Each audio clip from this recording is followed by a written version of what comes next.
I'd like to welcome everybody to the January 22nd, 2001 meeting of the Salina City Commission. Will the clerk please call the roll? Mayor Jolka. Here. Commissioner Seaton. Here. Commissioner Heath. Here. Commissioner Matthews. Here. Commissioner Shadwick. Here. I'd like to invite you all to join us in the Pledge of Allegiance and a moment of silence.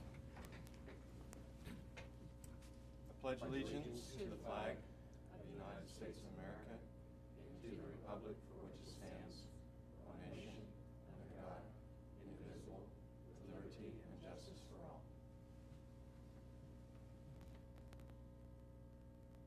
Thank you.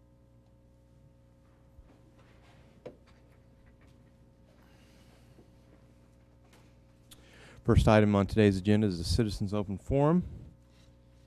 Time set aside for any citizen who would like to bring concerns to the Commission, limited to items not on today's agenda. Is there anyone that would like to come forward? Seeing none, we'll move on. There are no awards or... You do have one. I'm sorry? Is there a reason why there's not high-level crossing signs at 9th and Iron like the other streets have? Not sure I understand the term high level, but I think I can respond. We have a project right now at 9th and Iron that was, contract was signed last month and will be starting construction any day or week now to completely reconstruct the signal system there, including pedestrian signals, overhead signals, and so on, like other intersections in Salina.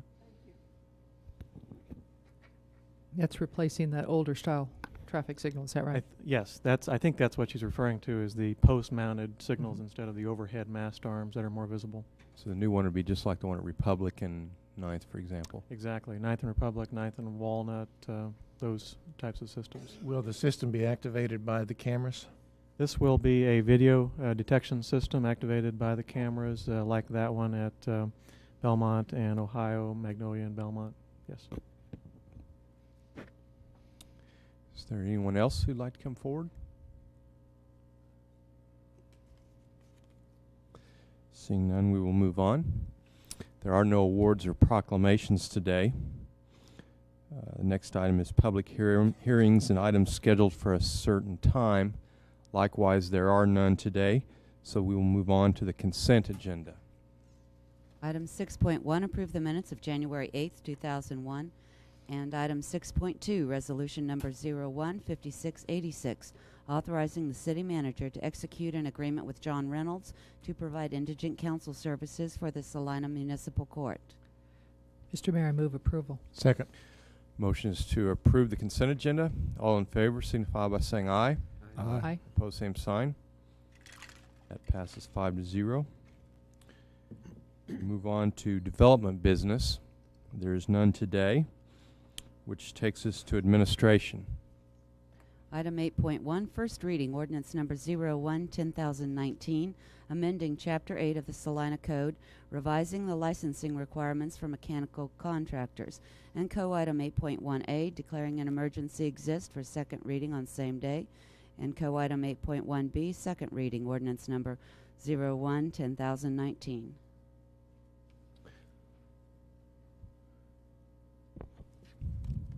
Mr. Kissinger?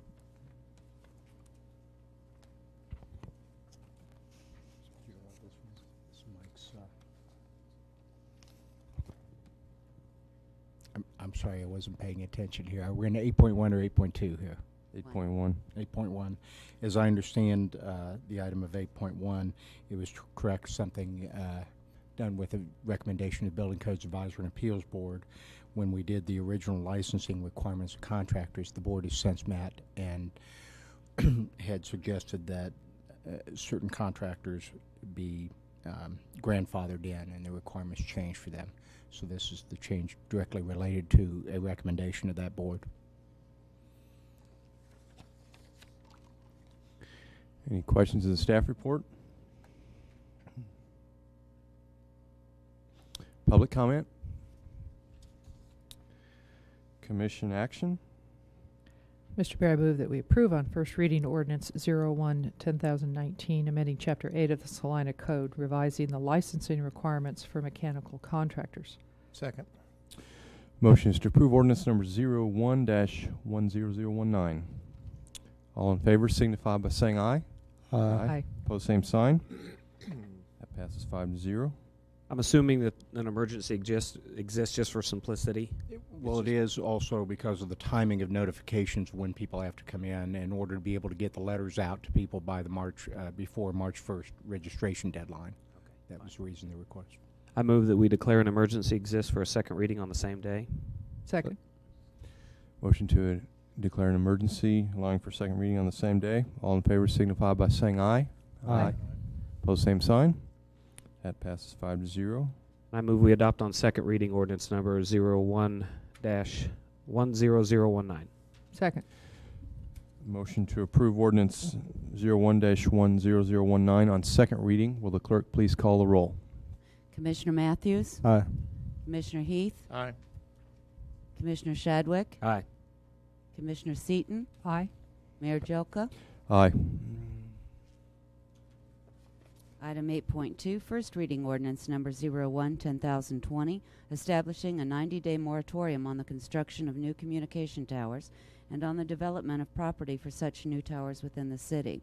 And co-item 8.2A, declare an emergency exists for second reading on the same day. And co-item 8.2B, second reading ordinance number 01-10020.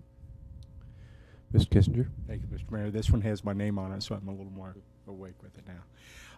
As shown in the staff report, we have had a continuous amount of growth in Salina related to cellular telephone and other wireless communication in recent years. That growth is expected to continue. In recent weeks, we've had contacts from both from providers of wireless services, PCS service in particular, as well as the some communication tower development firms that are out there. After those contacts, we took a preliminary look at our existing ordinances, which were adopted as sort of a model ordinance or a standard in 1998.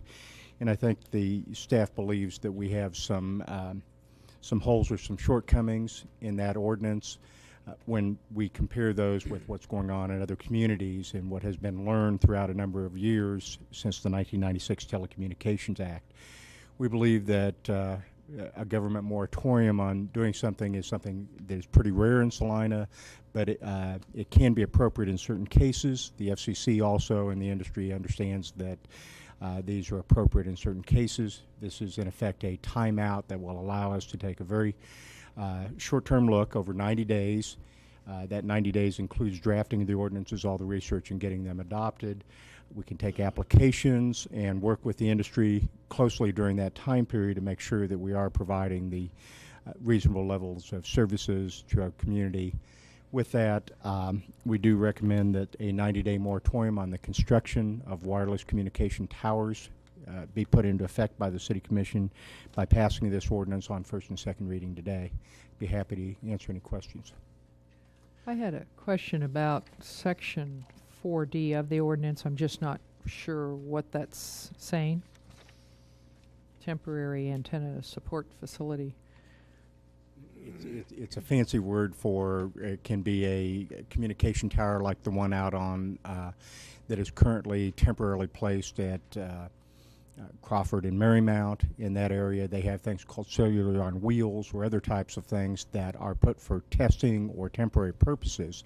And that's sort of a catch-all statement that we found in another particular moratorium ordinance that allows, it's not really a tower, but it is something that takes the place of a tower. Is there a permit for them to even place those? They would require a permit to go through that. That's what we're saying, that only they should only be placed at certain locations and where there's justification. I think there may be a time during this 90-day period where we'll want that to take place, be put in place, because we'll want to have good facts and figures as to coverage area. It also, as a temporary thing, can perhaps give neighbors and others a good idea of what a facility of a different height might be in an area. And so we put it in there with very narrow exceptions that would allow us to work with the wireless industry in certain specific cases to locate on a very temporary basis. Thank you. Is this temporary tower operational right now? The one at Marymount and Crawford, Right. yes, it is. Is this mainly the only one we're talking about? Are we starting to get other information that other ones need to be built, or is this? Well, you know, you've got the temporary one there that they are currently using. Those folks had planned, I believe, to be a renter of space on what could be a tower of up to 190 feet somewhere on the east side of town. And that's part of the problem. We have more questions than we do answers. We have not really had all the time to sit down with the industry and talk about how many towers we'd be looking at in Salina, where they might be. I believe there is another one under discussion in an industrial area just off of West Crawford, in another area like that. So the purpose during the moratorium would be to try to sit down with the industry and try to develop an overall plan, something that allows good opportunity for public comment. I want to make sure everybody understands we're not demonizing wireless towers. They're necessary, and it's an excellent form of communication for the community, but it needs to be properly managed, located, and situated within the community. A lot of people have come up to me over the last week or so and had said, God, wouldn't this be a better place for this tower or whatnot?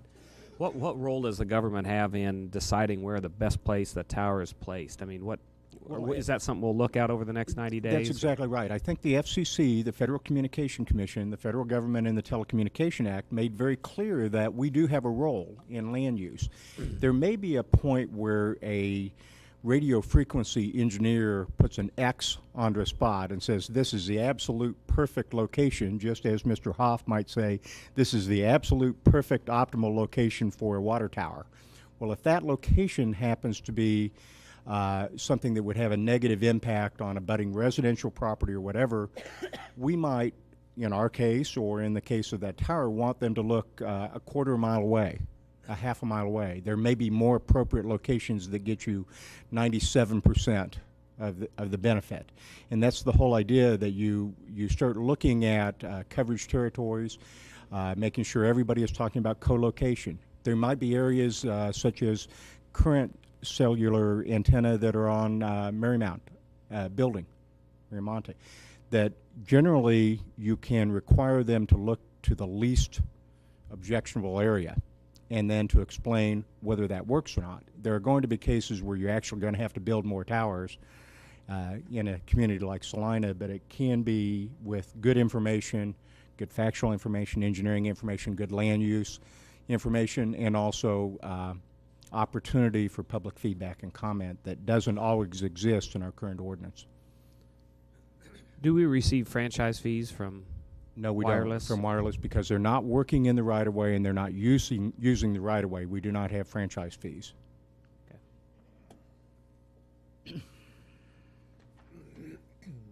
Apparently this is a problem elsewhere too. I just heard on the news this morning, I believe it was Massachusetts, that is considering a 6-month moratorium on all cell phone towers statewide. Well, they're all over the country, and I think people are struggling and have been since 1996. There's been some excellent successes and things going on. The best ordinances and local regulations do provide good outcomes and good opportunities.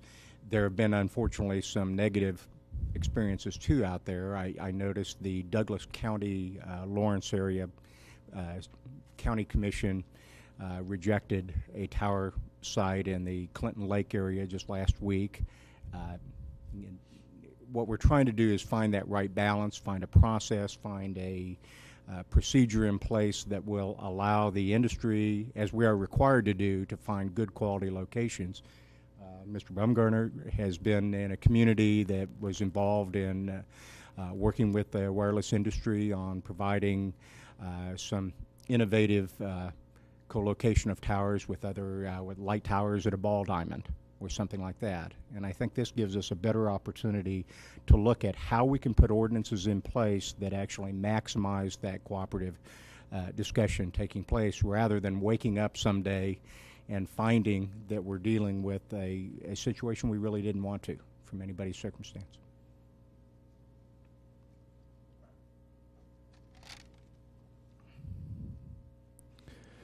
Additional questions of staff?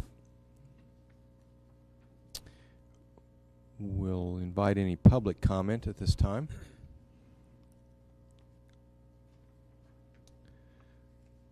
Seeing none, we'll bring it back to the commission. Mayor Jilka, I move we approve on first reading ordinance number 01-10,020, establishing a 90-day moratorium on the construction of new communication towers and on the development of property for such new towers within the city. Second. Motion to approve ordinance number 01-10,020. All in favor signify by saying aye. Aye. Opposed, same sign. Mr. Mayor, I'd move we approve, we declare emergency exists for a second reading on the same day. Second. Motion to declare an emergency allowing a second reading on the ordinance. All in favor signify by saying aye. Aye. Opposed, same sign.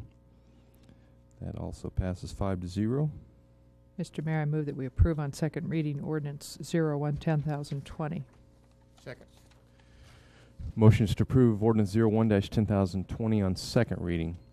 Will the clerk please call the roll? Commissioner Matthews, Aye. Commissioner Shadwick, Aye. Commissioner Seaton, Aye. Commissioner Heath, Aye. Mayor Jelka. Aye.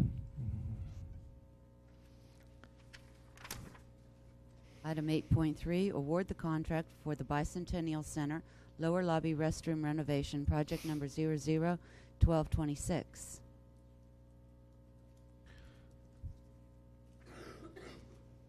Who's got this one? Oh. Mr. Rawlings? Thank you, Mr. Mayor, City Commissioners. The item before you this afternoon is the hopefully the culmination of a project that was put into last year's capital improvement program and has been by necessity continued into this year as part of our ongoing renovation of the Bicentennial Center.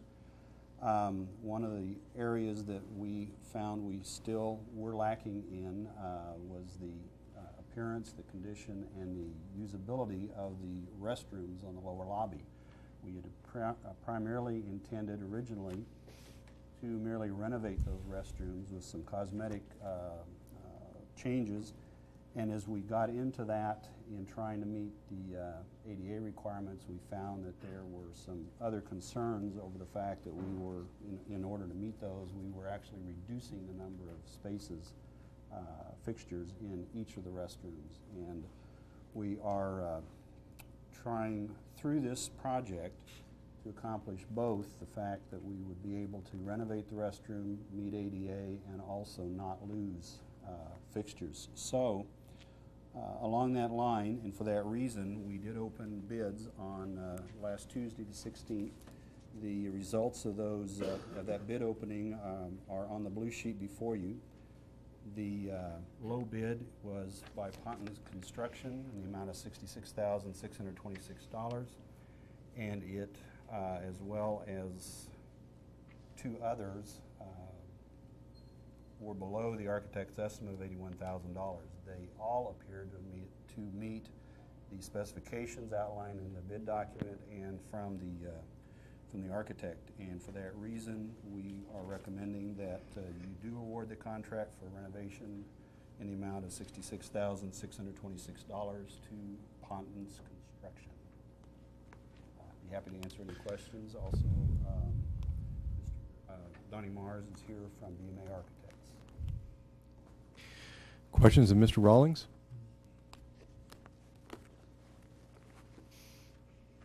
Thank you. We'll invite any public comment. Commission action. Mr. Mayor, I move that we award the contract for the Bicentennial Center Lower Lobby Restroom Renovation Project 001226 to Ponton Construction in the amount of $66,626. Second.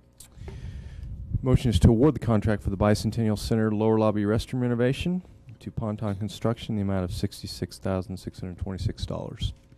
All in favor signify by saying aye. Aye. Opposed, same sign.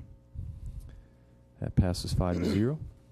Item 8.4, resolution number 015687, authorizing supplemental agreement number 3 with Wilson & Company to the engineering services contract for design of the South 9th Street Improvements Phase 3, project number 011273.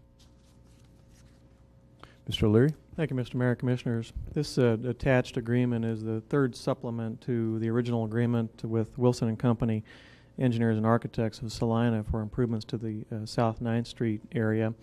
I've given you a summary there of the background just so you know the previous agreements. We tend out of convenience to write supplements to agreements when they are consistently with the same general scope of project, as in this case the South 9th Street improvements. The original contract was in June of '97 when we did the overall concept plan for all phases of South 9th Street. We followed up immediately after that with the design and construction of Phase 2 in 1998, with completion around November of that year. Predating this, of course, was the Phase 1 improvements near the 9th and Broadway intersection, which started in '95 and completed construction in '96. Also gave you the breakdown of fees for those. Those are all pre-existing, already paid fees. And then there is this supplement that you're looking at today for the final design of Phase 3 and preliminary design of Phase 4. As you know, Phases 1 and 2 of that project were very successful. They essentially encompass the area from Broadway Boulevard to Magnolia Road, and built in two different construction projects, 96 and 98, at a cost of about $4.5 million. The attached contract then addresses the engineering design for Phases 3 and 4. Those are the sections from Magnolia to Schilling. The phasing on this would be Magnolia to Belmont, Belmont to Schilling in 3 and 4 respectively. The city's current 5-year capital improvement program calls for construction of those phases, Phase 3 in 2002 and Phase 4 in 2004. And this commission, of course, will be reviewing that capital improvement program and updating that information in the very near future. So we are advancing this a bit, but it is necessary to do this in order to get the schedules met and the designs done to meet that 2002 schedule. The attached agreement then addresses the phasing, of course, of the project. And as I mentioned, we call for the final design of Phase 3. That would allow us to proceed with that project in 2002, and the preliminary design of Phase 4, the section from Belmont to Schilling. I wanted to tell you part of the reason that we decided to go with that particular scenario is that we will be pursuing KDOT grant funds for Phase 4 of the project. KDOT requires all plans and specifications to be in metric units. We've been doing that for several years now. Those of us out in the cities and counties are still operating in English units, and most of the world is actually still operating in English units. It is quite a process in the engineering world to convert from English to metric. So rather than pay Wilson & Company to go to that great effort at this time, we are stopping at the preliminary phase and reserving the right to go forward in the final design in either English or metric units, depending on the source of funds for that project. These services then include the surveying, traffic engineering, storm drainage design, preparation of plans and specifications, and the bidding services for that next phase, Phase 3. One unique feature of the contract includes the drainage design for what is called the Lambert's Addition. This is a tract of land just south of the Mid-State Mall. It is currently undeveloped, vacant tract of land, and it, ironically, is the receiving area for a great deal of runoff that comes into that area of South 9th Street, discharges to the west and then north into the Magnolia system. It's been a source of concern of ours and of the property owner for many years, but because the properties remain undeveloped, it's not been a priority. We think now is the time to do that, and we think it will certainly assist the city and the property owner, and perhaps will stimulate development of that tract as well, with what it will be an excellent drainage system serving both the public needs as well as the private needs of that development. And we plan to do the concept here with this design and then work closely with the property owner to advance that phase of the project. This contract is written in a cost plus fixed fee format with an amount not to exceed $290,659. We've included a detailed breakdown of those costs with this agreement. We've been working with Wilson Company for a couple of months developing this agreement and scrutinizing the content and the fees and so on.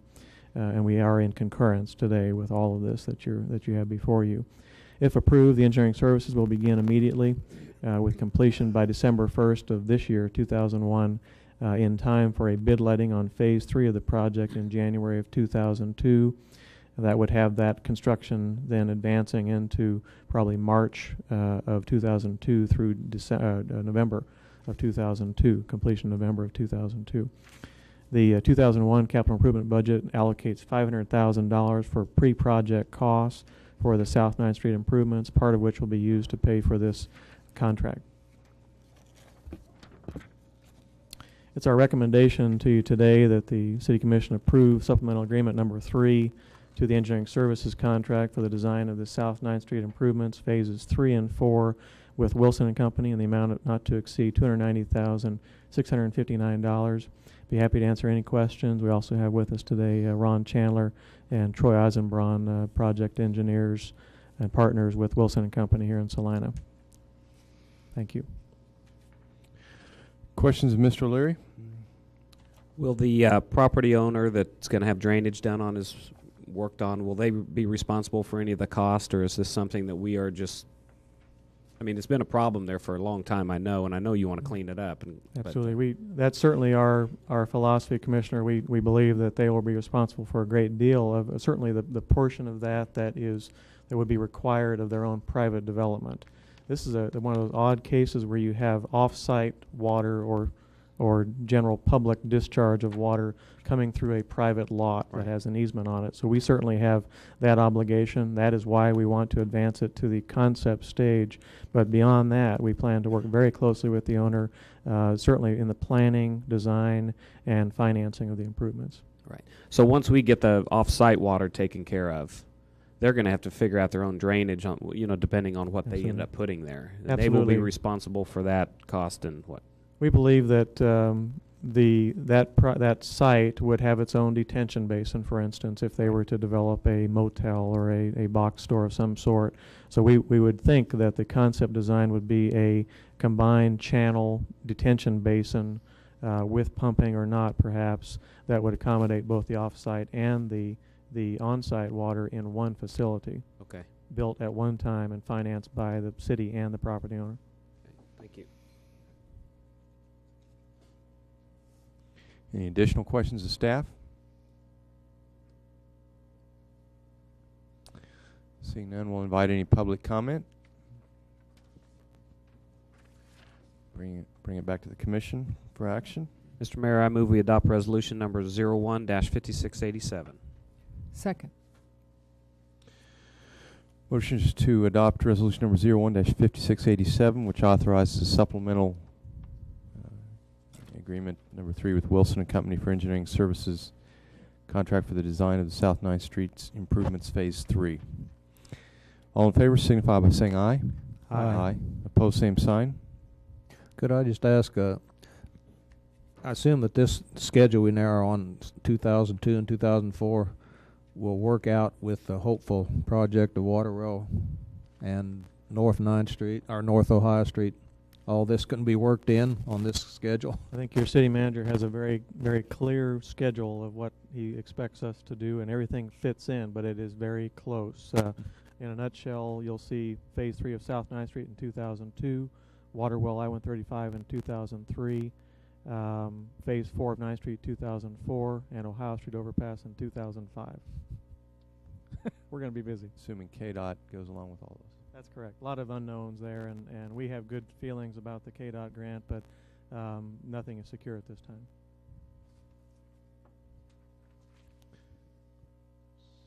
So I believe that motion passes 5-0. For the executive session, would ask if is there any action anticipated afterwards? No, we have 2 different items, both briefings of the City Commission with no action at all. Okay.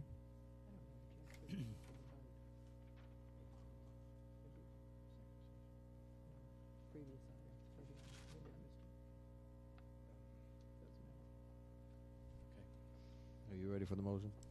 Yeah. Mr. Mayor, I move that the City Commission recess an executive session for 5 minutes for the purpose of discussing a personnel matter involving non-elected personnel of the city for the reason that public discussion of the matter would violate the privacy rights of the city employee involved.